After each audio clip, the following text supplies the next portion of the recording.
नमस्कार दोस्तों। सहकारिता विभाग के अंतर्गत उप अंकेक्षक का एग्ज़ाम होने वाला है और हालांकि अभी व्यापम की तरफ से उसके लिए किसी भी प्रकार का कोई भी सिलेबस जारी नहीं किया गया है, लेकिन जो संभावित सिलेबस है वो मैं आपको बता रहा हूँ। मैथ्स रीजनिंग रहेगा उसमें, और आपका इंडियन जीके, छत्तीसगढ़ जीके रहेगा, हिंदी इंग्लिश रहेगा, करंट अफेयर्स रहेंगे और अकाउंट्स का पोर्शन रहने वाला है। अकाउंट्स का पोर्शन रहने वाला है और ये पोस्ट कॉमर्स ग्रेजुएट के रहने वाला है। कॉमर्स ग्रेजुएट यानी कि जो बीकॉम किए हुए हैं, बीकॉम एम किए हुए हैं, उनके लिए एकदम बेस्ट अपॉर्चुनिटी है। और हाँ, कुछ बच्चों के मन में ये भी सवाल था, सर एमकॉम तो नहीं पूछ दिया जाएगा? 99% है बीकॉम ग्रेजुएट है, कि विभाग से किसी अधिकारी से मैंने बात की तो बीकॉम ग्रेजुएट ही पूछा जाएगा। हम सबका एक विभाग का नियम होता है अपना कि कौन कौन से पद के लिए क्या क्वालिफिकेशन होगी। और एक सवाल ये था बच्चों के मन में कि सर क्या इसमें सहकारिता संबंधी अधिनियम या नियम पूछ देंगे? कि अभी एक एग्जाम हुआ था तो नहीं, सहकारिता वाले अधिनियम अभी नहीं पूछेंगे, तो इसको अब मैं नहीं पढ़ा रहा हूँ। अकाउंट्स वाला पोर्शन पढ़ा रहा हूँ क्योंकि ये इसके पूछे जाने की 99% संभावना है। तो अभी से हम तैयारी करते चलेंगे तो हमारा पोजीशन अच्छा होगा। और एकदम लास्ट तक वेट करेंगे कि सर लास्ट में कुछ हो जाए तो फिर मुश्किल है। सब नोटिफिकेशन आ जाएगा सर तब तैयारी करूंगा, तो फिर आप चूक जाएंगे, आपका पोस्ट कोई और ले लेगा। ठीक, तो मैं एक और जानकारी देना चाहूँगा आपको। अब बाजू में सारा चीज़ आपको दिख रहा होगा। ये सब ऑडिटर यानी कि जो उप अंकेक्षक का पोस्ट है, इसके लिए योगेंद्र साहू क्लासेस की टीम तैयारी करा रही है। कोर्स परचेस करने के लिए या तो आप डायरेक्ट एप्लीकेशन से भी ले सकते हो, योगेंद्र साहू क्लासेस एप्लीकेशन है हमारा, योगेंद्र साहू क्लासेस के नाम से, या 8770123687 इस नंबर पर कांटेक्ट करके आप जानकारी ले सकते हैं। 8770123687। क्लियर? अभी देखो मैं बताऊं, ये बेस्ट अपॉर्चुनिटी रहेगा और इससे रिलेटेड मैंने एग्जाम में टॉप भी किया हुआ है, तो मैं आपको ये जो सेक्शन है वो बहुत ही अच्छे तरीके से पढ़ा सकता हूँ, एकदम सिंप्लीफाइड वे में। क्योंकि आपको एमसीक्यू कैसे पूछा जाएगा ये समझ आना चाहिए, क्या क्या क्वेश्चन पूछे जा सकते हैं। आप 11-12 में बीकॉम एमकॉम में सब कॉमर्स पढ़े हुए हैं, लेकिन एमसीक्यू बेस्ड कैसा पूछा जाएगा ये आपको आइडिया नहीं होगा, तो यहाँ बेस्ट आपकी तैयारी हो जाएगी। चलो ठीक है, ये बेसिक सबसे पहला चैप्टर रहेगा लेखांकन की प्रणाली, सिस्टम ऑफ अकाउंटिंग। इससे रिलेटेड एमसीक्यूज हैं और ये आपके यूट्यूब पे भी डल रहा है एज अ डेमो, और ये कोर्स में भी डलने वाला है, ये कोर्स में भी डलेगा। ठीक है, चलो। Single entry system is also known as, एक खरा प्रविष्टि प्रणाली किस नाम से जानी जाती है? Complete record, incomplete record, scientific record या मैनुअल रिकॉर्ड? सबसे पहले तो मैं आपको ये बताना चाहूंगा कि ये जो लेखांकन का सिस्टम है ना, लेखांकन प्रणाली है, अकाउंटिंग सिस्टम है, वो कितने प्रकार का होता है? सिस्टम ऑफ अकाउंटिंग कितने प्रकार का होता है अगर पूछा जाए तो मेनली एंट्री के बेसिस पे हम देखें तो कितने प्रकार का सिस्टम होता है? सिस्टम ऑफ अकाउंटिंग में दो प्रकार का सिस्टम होता है। एक को हम बोलते हैं सिंगल एंट्री सिस्टम,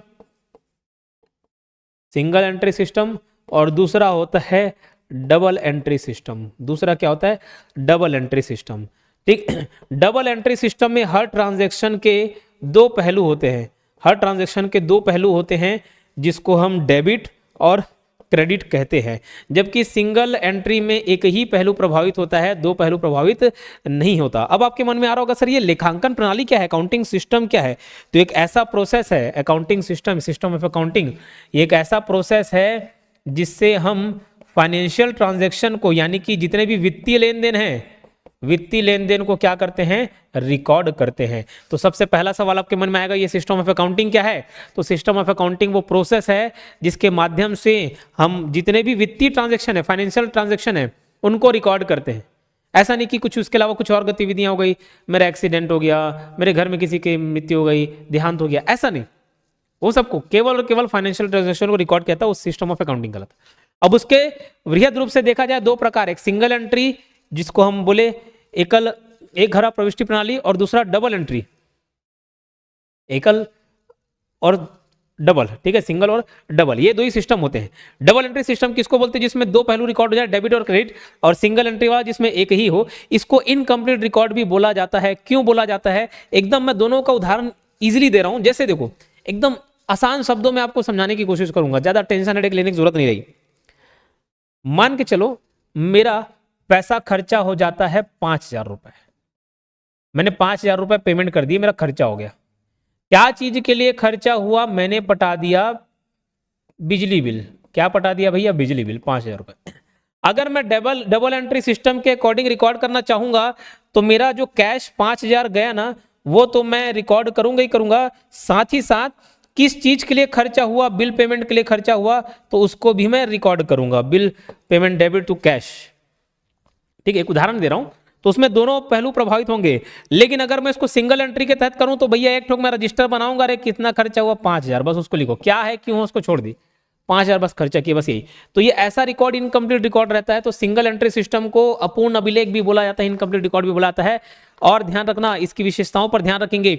ये आसान तो होता है, हर कोई इसको कर सकता है, इसके लिए जरूरी नहीं आप चार्टर्ड अकाउंटेंट हो, बीकॉम एमकॉम पास हो, पहली दूसरी पास भी व्यक्ति जो अपना हिसाब किताब रखता है वो भी इसको कर सकता है। ये आप किराना स्टोर में जाएंगे, किसी छोटे मोटे दुकान में जाएंगे, उसको कहाँ डबल एंट्री सिस्टम समझ आना है, वो सिंगल एंट्री सिस्टम पे काम करता है। क्लियर, समझ रही बात? चलो आगे बढ़ते हैं। Double entry system is based on which principle, तो ये है डुअल एक्सपेक्ट प्रिंसिपल पर, द्विपहलू सिद्धांत। द्विपहलू सिद्धांत यानी कि उसमें डेबिट पक्ष भी होता है और क्रेडिट पक्ष भी होता है, दोनों पहलू प्रभावित होते हैं।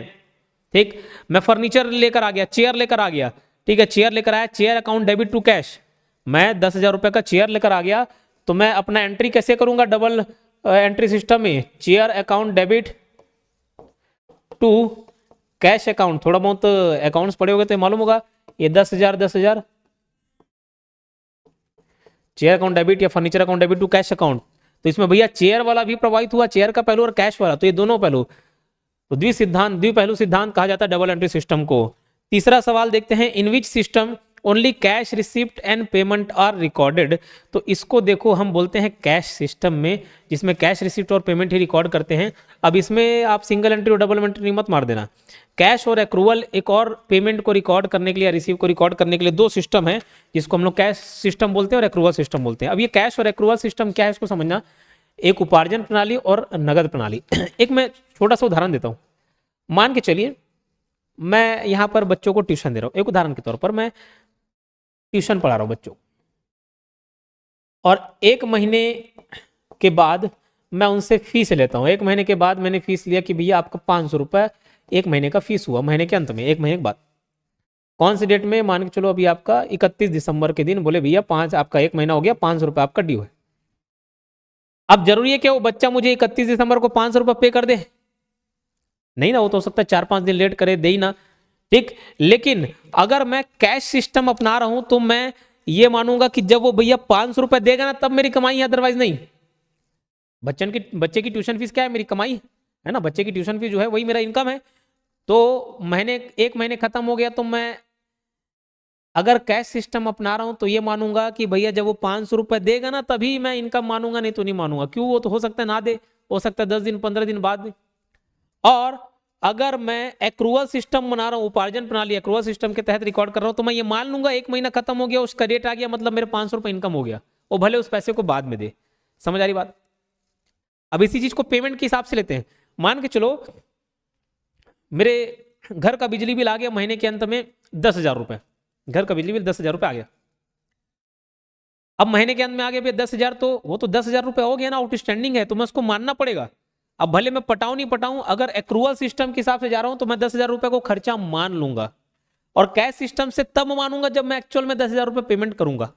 बस यही अंतर है। तो env system only cash receipt, तो सिर्फ कैश और कैश में जो रिसिप्ट और पेमेंट होता है उसको किस में रिकॉर्ड करते हैं, कैश सिस्टम में। Clear? Profit in single entry system is calculated through, देखो एक हरा प्रविष्टि प्रणाली में लाभ किससे निकाला जाता है। सबसे पहले सिंगल एंट्री सिस्टम जो है, एक हरा प्रविष्टि प्रणाली जो है, उसका मैं आपको कैरेक्टरिस्टिक्स बता देता हूं कि आसान तो होता है, इजी होता है, कोई भी इसको कर सकता है, लेकिन इसमें एक्यूरेटली प्रॉफिट नहीं निकलता। जबकि डबल एंट्री सिस्टम में एक्यूरेटली प्रॉफिट आप निकाल सकते हो, और डबल एंट्री सिस्टम एक साइंटिफिक प्रोसेस है, साइंटिफिक मेथड है, जबकि सिंगल एंट्री सिस्टम जो है वो अनसाइंटिफिक है। लेकिन इसमें फिर भी हम प्रॉफिट तक पहुंच सकते हैं, प्रॉफिट निकालने की विधि कर सकते हैं ना, मतलब प्रॉफिट निकाला जा सकता है, जो थोड़ा बहुत जैसा भी करके हम निकाल सकते हैं प्रॉफिट। क्लियर? लेकिन उसके लिए हमको बनाना होता है स्टेटमेंट ऑफ अफेयर्स, परिसंपत्ति देयता विवरण। क्या बनाना पड़ता है? परिसंपत्ति देयता विवरण। क्लियर? तो सिंगल एंट्री सिस्टम में ये परिसंपत्ति देयता विवरण बनाकर अपन स्टेटमेंट ऑफ अफेयर बनाकर हम प्रॉफिट कैलकुलेट कर सकते हैं। ठीक, चलो डबल एंट्री सिस्टम प्रिपेयर्स, द्विप्रविष्टि प्रणाली में क्या तैयार किया जाता है, तो उसमें भैया ट्रायल बैलेंस तैयार किया जाता है डबल एंट्री सिस्टम में ना। हालांकि उसमें जर्नल एंट्री बनाते हैं, फिर लेजर बनाते हैं, देन ट्रायल बैलेंस बनाते हैं, बैलेंस शीट बनाते हैं, ये सब काम किया जाता है। तो इस ऑप्शन में ट्रायल बैलेंस है तो ट्रायल बैलेंस हम ले लिए हैं। Accrual system records transaction. देखो एक्रूअल सिस्टम जो उपार्जन प्रणाली है, लेन देन को कब दर्ज करते हैं उसमें, जब कैश रिसीव हो जाए क्या नहीं, जब कैश पे हो जाए क्या नहीं, वो तो कैश सिस्टम में होता है। व्हेन ट्रांजैक्शन ऑकर्स, जब लेन देन घटित हो जाए, ठीक है, लेन देन घटित हो जाए, इतनी सी बात समझ आई, वो एक्रूअल है। जबकि कैश सिस्टम में अपन कब मानते हैं भैया, देखो ट्रांजैक्शन होना और पैसा मिलना अलग चीज है। अरे ये समझो ना, मान के चलो मैं दुकानदार हूं, मैं क्या बेचने का काम करता हूं, कपड़ा बेचने का काम करता हूं। मैंने कपड़ा बेच दिया, ट्रांजैक्शन हो गया, कपड़ा मैंने बेच दिया, लेकिन बोला अरे पैसे नहीं आपके पास, ठीक कोई बात नहीं कल दे देना। लेकिन अगर एक्रूअल सिस्टम में उपार्जन प्रणाली है तो जिस समय ट्रांजैक्शन हो गया ना, वो कपड़ा बेचा गया, उसी दिन मैं मान लूंगा मेरा इनकम हो गया। वो भले पैसा कल ला के दे, परसों दे, ना दे, लेकिन वही कैश सिस्टम हो गया ना, तो ट्रांजैक्शन भले आज हो, उससे कोई लेना देना नहीं, अगले दिन पैसा देगा तो अगले दिन मैं रिकॉर्ड करूंगा। ठीक, चलो तो ऑप्शन सी इसका सही आंसर है। Option 7, which system is scientific and complete. Scientific और कंप्लीट कौन है, डबल एंट्री, जबकि सिंगल एंट्री क्या है, अनसाइंटिफिक है ना, ये अवैज्ञानिक प्रणाली है। जबकि डबल एंट्री क्या है, वैज्ञानिक और कंप्लीट रहता है, इसमें प्रॉफिट भी एकदम एक्यूरेटली आप निकाल सकते हो। कैश सिस्टम इग्नोर्स, नगद प्रणाली किसे अनदेखा करती, कैश ट्रांजैक्शन नहीं, इसको अनदेखा नहीं करती। कैश वाला जितना भी है सबको देखती है ना, किसी का अनदेखा नहीं। क्या अनदेखा करती है, आउटस्टैंडिंग एक्सपेंस, बकाया खर्च। जैसे कोई चीज है भैया, मैंने गाड़ी बनवाई, ये लो भैया कार, ये मेरा कार है, इसमें खर्चा हो गया, कितना खर्चा हो गया, 10,000 रुपये खर्चा हो गया। इसमें 8,000 रुपये मैंने उसको कैश में पे किया और 2,000 रुपये दुकान में देना है। इस 2,000 ये बकाया है, 2,000 रुपये और देना था, ये बकाया है, लेकिन इसको मैं इग्नोर कर दूंगा, उसी दिन पेमेंट मानूंगा जब भैया बचा 2,000 भी मैं कैश में पेमेंट कर दूं, कैश चेक के माध्यम से। ठीक है, अगला सवाल देखते हैं। Cheapest and easiest system is, अब इसमें डबल एंट्री मत मार देना, अब क्या मारेंगे, सिंगल एंट्री, क्योंकि चीपेस्ट और easiest system is single entry. जैसे मैं एक उदाहरण देता हूं आपको। अरे भैया मेरे यहाँ मैंने एक एम्प्लॉय रखा हुआ है, एक एम्प्लॉय हमारे यहाँ काम करता है, उसका क्या काम है, जितने भी यहाँ अकाउंट्स है, मतलब एक प्रकार के अकाउंटेंट है, लेकिन वो कॉमर्स बैकग्राउंड का है नहीं, वो है 8वीं पास। 8वीं पास को मैंने रखा हुआ, लेकिन उसको बेसिक हिसाब किताब आता है। ठीक है, अब वो मेरे रिकॉर्ड्स को कैसे रखता है समझना। हमारा भी एक इंस्टीट्यूशन है, तो स्वाभाविक सी बात है कुछ इनकम आएंगे और कुछ खर्चे भी होंगे। तो भैया वो कुछ नहीं, बस एक ठोक रजिस्टर मेंटेन कर लिया है, एक पेज में वो इनकम को लिखता है और दूसरे में एक्सपेंस को लिखता है। किस स्टूडेंट ने पैसा दिया, मान चलो आज राम ने पैसे दिए, कितने दिए, 5,000 फीस दे दिए। श्याम ने कितने दिए, 10,000 दे दिए। राजन ने कितने दिए, 2,000 दे दिए। ये एक तरफ लिखेगा, और जो खर्चा होगा, बिजली बिल आया था मैंने यहाँ से पटा दिया, बोले कितना, 500 रुपये। उसके बाद और क्या खर्चा हुआ, सैलरी पे करना था, सैलरी पे कर दी एम्प्लॉय को, 10,000 रुपये। और क्या, एक नया बोर्ड लेके आ गया भैया, 12,000 रुपये। पेन लेके आ गया, ऐसे टाइप। तो ये सबसे सस्ता और आसान है, बस खर्चे उसको रिकॉर्ड करना है, आया उसको रिकॉर्ड करना है, बस। तो ये सिंगल एंट्री सिस्टम सबसे सस्ता और आसान प्रणाली होता है। Hybrid system is combination of, ये देखो सिंगल एंट्री डबल एंट्री मत मार देना, कॉस्ट एक्रूवल नहीं, कैश और एक्रूवल। एक दो सिस्टम देखे पैसे ट्रांजेक्शन रिकॉर्ड करने का, एक कैश सिस्टम देखे और एक एक्रूवल सिस्टम देखे। ये हाइब्रिड सिस्टम, ये दोनों का मिश्रण है। बोले सर इससे क्या होता है हाइब्रिड सिस्टम से, कैश और एक्रूवल वाले से। मान के चलो मेरा कोई ऐसा व्यापार है जिसमें कहीं कहीं पे मैं कैश में मानता हूं तभी, या मतलब मैं दोनों सिस्टम को अपना रहा हूं, समझना बात को। जैसे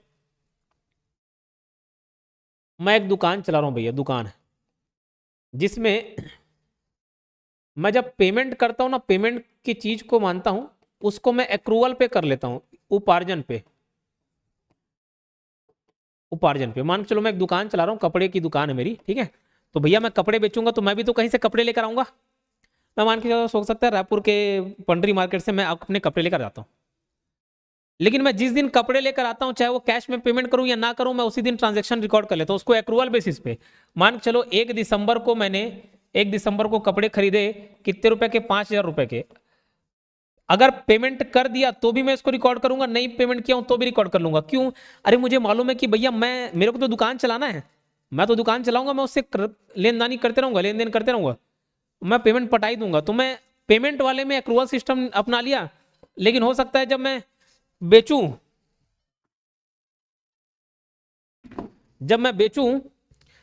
तो उसके लिए जब मैं रिसीविंग करना हो ना, इनकम की बात हो, तब मैं उसमें कैश सिस्टम कर लिया। क्यों, अरे हो सकता है मैं जो अपने ग्राहक को देता हूं, मैं तो होलसेल में लेके आ रहा हूं, लेकिन मैं अपने ग्राहक को दे रहा हूं, वो भैया पैसा देगा ना तभी मानूंगा, क्योंकि हो सकता है कुछ लोग अगले दिन नहीं दिए। तो इस तरह का मैंने मिक्स सिस्टम कर लिया, कैश और अक्रूवल दोनों। तो कैश प्लस अक्रूवल सिस्टम को हाइब्रिड सिस्टम बोलते हैं। डबल एंट्री में डेबिट जनरली इंडिकेट्स, तो ये देखो डबल एंट्री सिस्टम तो एक वैरायटी होगा, पूरा एक चैप्टर में पढ़ाना पड़ेगा कि डेबिट क्रेडिट में क्या क्या आता है एकदम। लेकिन अभी फिलहाल इंक्रीज इन एसेट्स, परिसंपत्ति बढ़ना, डेबिट डेबिट जनरली क्या इंडिकेट करता है, संपत्ति का बढ़ना। कैसे, जैसे अगर मैं फर्नीचर लेकर आता हूं तो उसकी मैं एंट्री कैसे करूंगा, furniture account debit to cash account. Furniture लाऊंगा तो ऐसे करूंगा, 10,000 रुपये का फर्नीचर लाया तो ये लो भैया 10,000 रुपये का फर्नीचर आ गया और कैश मेरा चले गया 10,000। तो मेरा भले कैश चले गया लेकिन हमारा एसेट तो बढ़ गया ना, फर्नीचर तो बढ़ गया एसेट। तो एसेट का बढ़ना दर्शाता है क्या, डेबिट। क्लियर। अभी देखो फिर से मैं आपको बताना चाहूंगा, ये जो ऑडिटर का पोस्ट है, ठीक, इसमें कंपटीशन बहुत कम रहेगा और ये एक सुनहरा अवसर है आप लोगों के लिए जो भी कॉमर्स के बच्चे हैं उनके लगाने के लिए। क्लियर। मैं ये कहूँगा कि इधर उधर की किताबें ढूंढने, इधर उधर की टीचर्स से पढ़ने से बेहतर है एक सोर्स, सिंगल सोर्स। मैं बाकी सब जितने भी और इसके अलावा एग्जाम होते हैं ना, कोर्स होते हैं जितने भी, तो मैं फ्री छोड़ देता हूँ आपको, जहाँ से पढ़ना है, जहाँ से जैसे लेना है कर सकते हो, जो किताब पढ़ना है, कुछ सजेस्ट भी कर देते हैं। लेकिन मैं यहाँ पे बोलूँगा कोई किताब कोई दूसरा टीचर नहीं, ये जो कंटेंट डलेगा ना वो एकदम कंटेंट काफ़ी रहेगा। ठीक, तो ये ऑडिटर के कोर्स में हर एक चीज़ आपको मिल जाएगा। ठीक है, और दूसरे जगह देखने की जरूरत नहीं पड़ेगी। Which system can detect fraud better, तो डबल एंट्री में ही हो पाएगा, कैश सिस्टम सिंगल एंट्री सब में नहीं हो पाता है। ठीक है, डबल एंट्री में ही सारे रिकॉर्ड्स अपने को अच्छे से मिल जाते हैं। स्टेटमेंट ऑफ अफेयर्स किसके जैसा है, देखो सिंगल एंट्री सिस्टम में स्टेटमेंट ऑफ अफेयर बनाया जाता है, सिंगल एंट्री सिस्टम में स्टेटमेंट ऑफ अफेयर बनाया जाता है। ठीक है, क्या होता है स्टेटमेंट ऑफ अफेयर, जैसे मान के चलो मैं भैया मैं अकाउंटेंट हूँ, चार्टर्ड अकाउंटेंट, मेरे को तो सब अकाउंट्स के सिस्टम मालूम है। मुझे किसी दुकानदार ने बताया, बुलाया, बोले सर इवन सर मेरा थोड़ा सा हिसाब किताब निकाल दो ना, नहीं समझ आ रहा है, प्रॉफिट क्या है, कितने पूंजी कितने क्या है, मेरे को नहीं समझ आया। मैं फिर भी उसके सारे हिसाब किताब को बता सकता हूँ, प्रॉफिट वगैरह निकाल सकता हूँ, पूरा बैलेंस शीट जैसे तैयार कर सकता हूँ। कैसे, बोले कुछ नहीं, सिंपल। मान के चलो मैं उसको पूछा, ये देखो मैं लाइबिलिटी साइड रख दिया, लाइबिलिटी मतलब दायित्व वाला, और ये एसेट्स संपत्ति वाला साइड। मैं बोला अच्छा ये जो दुकान दिख रहा है आपका बिल्डिंग है, ये बिल्डिंग कितने रुपए का है, बोले 10 लाख रुपए का। अच्छा 10 लाख का है, ठीक है। 10 लाख रुपए पूरा आपने दिया था कि उधारी लिया, बोले सर उधारी लिए। यहाँ पे पूंजी बस को मैं यहाँ पे छोड़ रहा हूँ, बाकी लोन कितना लिया, बोले 8 लाख रुपए उधारी लिए थे, बाकी 2 लाख खुद लगा। अच्छी बात है। ये आपके पास जितने संपत्ति हैं, ये जो फर्नीचर, एसी, कूलर, फैन सब दिख रहा है, ये सब एसेट ले रहे हो ना एक साथ, एसेट जितने भी आपके फर्नीचर चेयर हैं। बोले ये कितने रुपए का है, बोले 1 लाख रुपए का। अच्छी बात है। बोले और कुछ किताब है क्या रखे हो, बोले दिखाओ। एक रजिस्टर दिखाया उसने, इसमें रामू श्यामू और सामने कुछ पैसे लिखे थे। मैं बोले ये क्या है, अरे ये मेरे ग्राहक हैं जो मेरे को पैसे देने वाले। अच्छा अभी दिए नहीं, हाँ देने वाले। बोले अच्छी ठीक है बात। तो भैया मैं उनको डेटर्स मान रहा हूँ, डेटर्स मतलब जो पैसे भी जिनसे हमको लेने वाले हैं ना। तो वो कितने रुपए का है, 50,000 का है। ठीक है भैया। और आपका गल्ला देखा मैं उसको दुकान को, ये क्या जी, ये कैश है जी जितने भी व्यापार से। बोला ठीक है कैश पेमेंट है। ठीक, कितना कैश है, 10,000 रुपए है। बोले और बैंक में भी पैसा रखे हो, हाँ सर बैंक में भी पैसा रखे। बोले कितना, 20,000 उसमें रखा हुआ सर। ओके। उसके अलावा कुछ ऐसे भी लोग हैं कि जिनको आपको पैसे देने, हाँ सर, तो उधार देने वाले जो जिनको हमको उधार देना है वो क्रेडिटर भी है। कितना पैसा देना है सर, 50,000 देना। ओके ठीक, तो इतना सब चीज प्लस माइनस करके मैं इधर का टोटल करूंगा, इधर का टोटल करूंगा, और यहां से मैं जो बचा पैसा आएगा ना वो मेरी पूंजी समझ आ जाएगी, मतलब उस दुकान की पूंजी समझ आ जाएगी कितनी पूंजी है। ठीक है, तो एक हर सिस्टम थ्योरी वाले में अपन ज्यादा डिटेल कर लेंगे। ऐसे स्टेटमेंट ऑफ अफेयर बनाया जाता है। तो ये किसके तरह दिखता है, बैलेंस शीट की तरह से। ठीक है, बैलेंस शीट में भी एक एसेट लायबिलिटी सब अपने को मालूम चलता है, तो इतना याद रखना। अगले सवाल की ओर बढ़ते हैं। Which system is the compulsory for companies, कंपनियों के लिए कौन सी प्रणाली अनिवार्य है। तो कंपनियों के लिए भैया सिंगल नहीं, कैश नहीं, एक्रूवल और डबल एंट्री। डबल एंट्री लगता ही है कंपनी का। ठीक है, जैसे आप अगर कि अपने मान चलो आपको बैंक से लोन लेना जाना, कंपनी है या कोई अच्छा बड़ा शॉप है, शोरूम है, कुछ भी, लेकिन आप ऐसी सिंगल एंट्री टाइप का बना दिए और उसको ले जाकर दिखा रहे हो मेरा रजिस्टर है भैया इसमें पैसे है। बोले ये सब क्या है, ये सब नहीं समझ आता। बोले बैंक वाले क्या, जाओ किसी अकाउंटेंट को पकड़ो, बोले ट्रायल बैलेंस शीट लाओ, तब वो डबल एंट्री लगता है। तो बड़े कंपनीज है ना, उनके लिए approval plus double entry system लगता है। इस बात को आप ध्यान रखेंगे। Clear. Cash system income is recognised when, नगद प्रणाली में आय कब मान्य होती है भैया? जब कमा लिया, जब अर्जित होना और प्राप्त होना दोनों अलग अलग चीज है ना। जब अर्जित हो जाए नहीं, व्हेन रिसीव्ड, जब पैसा मिल जाए ना तभी उसको अपन रिकॉर्ड करते हैं, और पेमेंट जब दे दिया जाए तब रिकॉर्ड करते हैं। सिंगल एंट्री में क्या चीज तैयार नहीं किया जा सकता है? Cash book, ledger, trial balance. Trial balance नहीं करते हैं, ट्रायल बैलेंस। कैश बुक आप अपने आप रख सकते हो, वहां से लेजर बना सकते हो, ट्रायल बैलेंस नहीं किया जाता है। Statement of affair single entry system का ही है बनाना। Double entry system was introduced by, तो ल्यूका पैशियोली, ठीक है, तो ये डबल एंट्री सिस्टम इसने रिकॉर्ड किया हुआ है। Accrued expenses record to, accrued expenses यानी कि जो व्यय है, बकाया खर्चे हो गए हैं ना, एक्रूड मतलब हो चुके हैं, हो चुका खर्चे किसको मानते हैं? पेड वाला, कैश वाला, आउटस्टैंडिंग किसको? तो एक्रूड एक्सपेंसेस मतलब आउटस्टैंडिंग, जो बकाया है खर्च। ठीक, मान के चलो मेरा बिजली बिल आ गया भैया, मैं उसको दिया नहीं हूँ, पटाया नहीं हूँ, लेकिन हो तो गया है, बकाया है जिसको मेरे को पे करना है।